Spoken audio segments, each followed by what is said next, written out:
Salut et bienvenue dans le deuxième épisode de Militante. Aujourd'hui, je vais te parler de Lucia Sánchez Saornil. Lucia est née en décembre 1895 à Madrid, donc la capitale de l'État espagnol. C'est la fille de Gabriela Saornil et d'Eugenio Sánchez.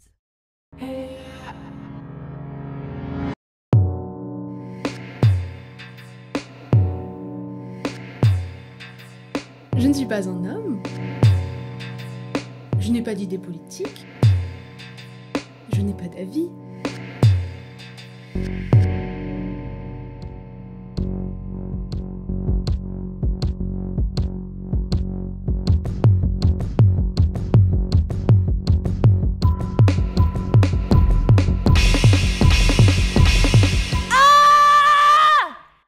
Son enfance n'est pas des plus heureuses, sa famille est pauvre et sa mère et son frère décèdent assez tôt. Elle se retrouve vite seule avec son père qui est opérateur téléphonique, donc un métier qui consistait à établir les communications entre les usagers ou usagères et sa petite sœur. À 21 ans, elle suit des cours de peinture à l'Académie des Beaux-Arts de San Fernando et en parallèle travaille elle aussi comme téléphoniste. Elle écrit des poèmes ultraïstes, se fait remarquer et les publie dans des revues comme Los Quixotes, Cervantes ou Plural. En gros, l'ultraïsme c'est un mouvement poétique espagnol constitué en 1918, utilisant des mots rares, des images osées ou provocantes et des métaphores surprenantes. Lucia signe ses poèmes avec un nom d'homme, Lucia Sensahor. Officiellement, c'est la seule femme à avoir participé à ce mouvement. La majorité de ses œuvres sont engagées, saphiques ou encore politiques. Pour ne pas que les poèmes de Lucia disparaissent, Rosa María Martín Casamirana, qui est docteur en philologie hispanique, la philologie c'est l'étude de la langue, les a rassemblés dans une anthologie. Elle s'appelle Poésia. Maria écrit dans la préface du recueil « 3 circonstances se sont conjointes pour la faire oublier.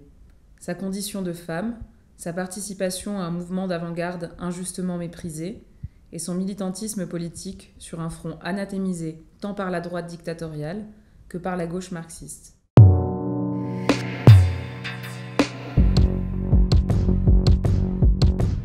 En 1923, Lucia se syndicalise à la CNT, la Confédération nationale du travail, et en espagnol la Confederación Nacional del Trabajo, une organisation anarcho-syndicaliste. Elle participe aux luttes sociales à la Telefónica, donc là où elle taffe, et ça plaît pas trop à son entreprise, qui en 1927 la déplace à 350 km de Madrid, à Valencia. Elle arrive néanmoins à revenir dans la capitale.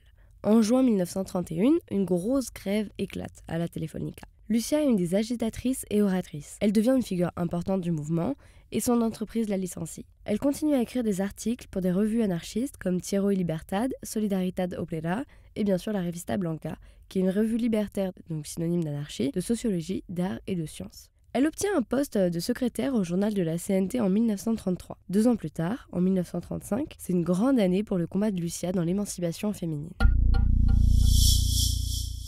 Je veux juste rappeler les conditions des femmes dans l'État espagnol au début du XXe siècle. Déjà, la moitié des femmes ne savent ni lire ni écrire. Celles qui travaillent gagnent moins que les hommes et le font dans des conditions merdiques. Les femmes prolétaires ne peuvent pas se permettre de prendre un congé maternité et accouchent dans des conditions dangereuses. Pour celles qui n'ont pas d'emploi, elles travaillent gratuitement chez elles à s'occuper des tâches ménagères ou à élever des enfants. Il y a pourtant eu quelques mouvements féministes depuis les années 1900, en Espagne en tout cas, mais comme beaucoup de mouvements féministes à l'époque, c'était des mouvements bourgeois qui ne tiennent pas compte de la classe populaire. C'est ce qui peut s'appeler mouvement réformiste, donc juste là pour changer le problème dénoncé, mais pas radical, donc il ne va pas à la racine même du problème.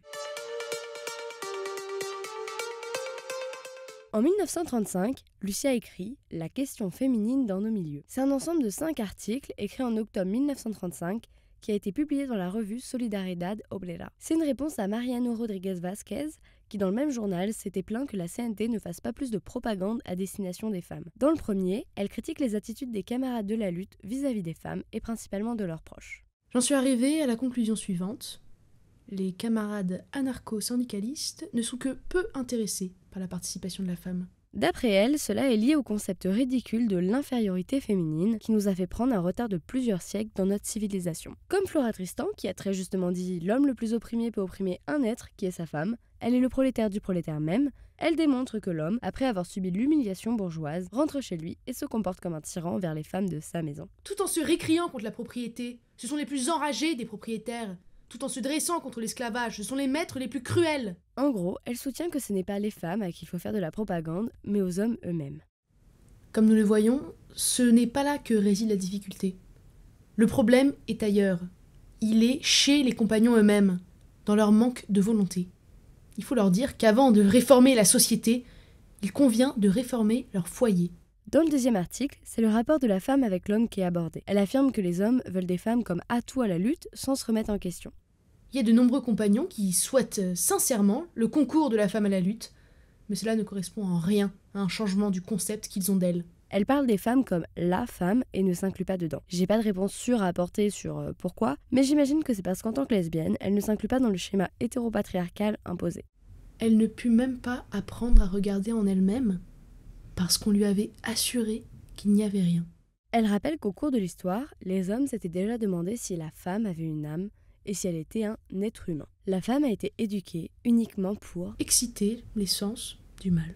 Dans le troisième article, elle commence par partager le souvenir d'un événement qui lui est arrivé avant de parler à un meeting. Un camarade lui dit que grâce à elle, il y avait des femmes présentes et jugea bon de lui conseiller de remettre les idées de ces femmes en place. Nous aurons des problèmes de chômage, concurrence. Elles ont commencé à envahir les usines et les ateliers. Mansplaining. Plus en harmonie avec sa nature, réticente au mariage, très orgueilleuse. Le plus important, c'est qu'elle soit mère. Elle raconte qu'elle a fait un discours opposé à ce qu'il voulait, mais revient ensuite sur une partie, le chômage dû à l'arrivée des femmes sur le marché du travail. Elle démontre que c'est faux et que cet argument est seulement là pour critiquer l'émancipation des femmes. Elle critique le fait que les hommes, les militants anarchistes en particulier, ne voient rien à redire sur le salaire plus bas des femmes. Les conséquences auraient été différentes et auraient sûrement amélioré la vie des travailleurs comme des travailleuses si les hommes les avaient laissés libres. Dans les deux derniers articles, elle aborde la place de la femme dans la société, son rôle de mère et la sexualité, mais seulement hétéro. Je conclus sur cette parenthèse en disant que c'est sacrément d'actualité, on le voit bien maintenant.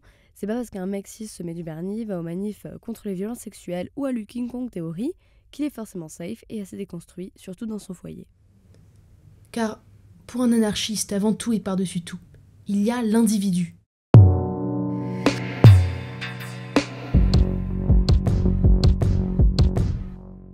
On est maintenant en 1936. Il y a beaucoup de choses à dire à propos de la guerre d'Espagne, mais je vais te faire un petit point histoire très court. Cette guerre civile opposait les forces républicaines, donc la CNT qui est anarchiste, le POUM qui est marxiste, l'UGT socialiste et le PCE communiste, contre les forces nationalistes, donc la Phalange, les carlistes monarchistes, la CEDA, un parti conservateur, et aussi une partie de l'armée. Elle commence le 17 juillet 1936 quand le général Francisco Franco, qui commande l'armée espagnole au Maroc, se soulève contre le gouvernement espagnol et il est suivi par des militaires qui se rebellent un petit peu partout dans le pays. Le gouvernement de l'époque ferme les yeux sur la situation, alors le peuple prend lui-même les armes et c'est le début du coup de la guerre civile. Elle se termine en 1939 par la victoire de Francisco Franco et la chute du régime démocratique. S'ensuit alors ce qu'on appelle le franquisme, une période très conservatrice. Un seul parti est et restera au pouvoir, la censure est très forte et il y a des répressions violentes sur les soldats vaincus. Le pouvoir de l'Église est aussi très important. Franco décède en 1975 et officiellement la même année, l'Espagne devient une démocratie. Mais dans les faits, l'influence du franquisme est encore très présente.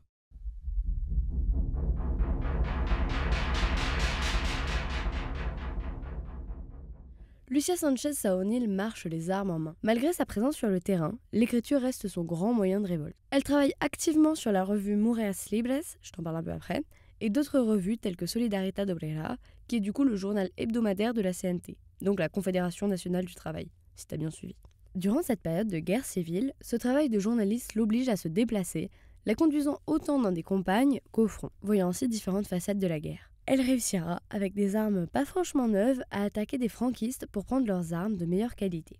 En 1937, elle travaille à la presse, à la propagande et surtout au secrétariat de la SIA, la Solidarité internationale antifasciste. La SIA a été créée en mai 1937 par les trois grands acteurs du mouvement anarchiste espagnol, la CNT, on en a déjà parlé, la FAI, Federación Anarquista Ibérica, et la FIJL, Fédération Ibérica de Juventudes Libertarias, qui veut dire Fédération ibérique des jeunesses libertaires, dans le but d'être un relais libertaire de la guerre espagnole à l'international et en même temps de coordonner l'aide humanitaire et logistique apportée par les groupes de soutien à l'étranger. Pour ces raisons, Lucia va souvent en France pour organiser des convois de médicaments, de nourriture ou encore de vêtements. Elle rejoint aussi l'hebdomadaire Umbral qui déménage à Barcelone, une ville qui va elle aussi entendre Lucia réclamer justice et égalité. Elle rencontre au même moment América Barroso qui sera sa compagne pour le reste de sa vie.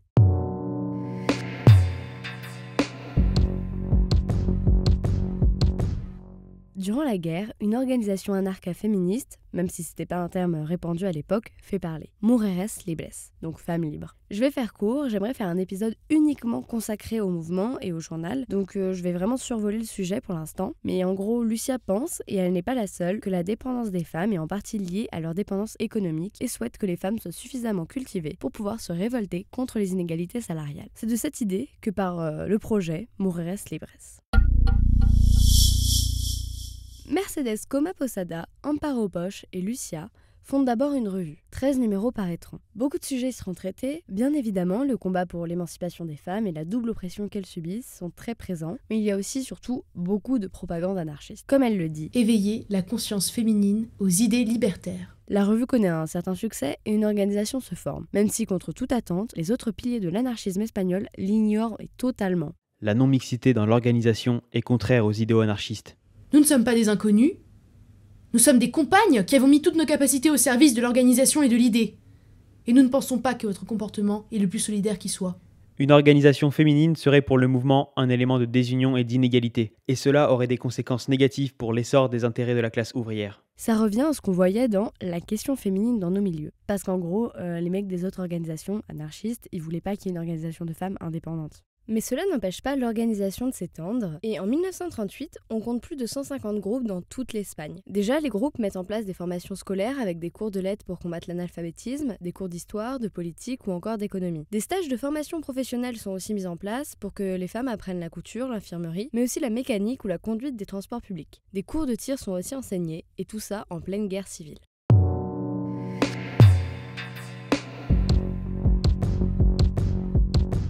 En janvier 1939, après la victoire de Franco, la vie des opposants politiques du nouveau régime est menacée et elle demande à la France, au nom de la SIA, d'accueillir des réfugiés fuyant la dictature. Elle-même s'y installe avec sa compagne, America, jusqu'en 1942. Mais malheureusement, en 1942, à cause de la Seconde Guerre mondiale et du coup des nazis, elle devra de nouveau fuir et elle retourne en Espagne. Elle reste un peu à Madrid, mais elle est reconnue, alors elle fuit de nouveau à Valencia, là où vit la famille d'America. Elle reste cachée jusqu'en 1954 à cause de la loi sur les responsabilités politiques de 1939, qui a pour but de détruire tous ceux et celles qui ont voulu lutter contre le coup d'État de Franco. Après 1954, elle se remettra à la peinture, ne sera plus trop présente dans les activités militantes, et très peu de ses compagnons et compagnes savent où elle se trouve. Elle meurt à Valencia le 2 juin 1970 d'un cancer.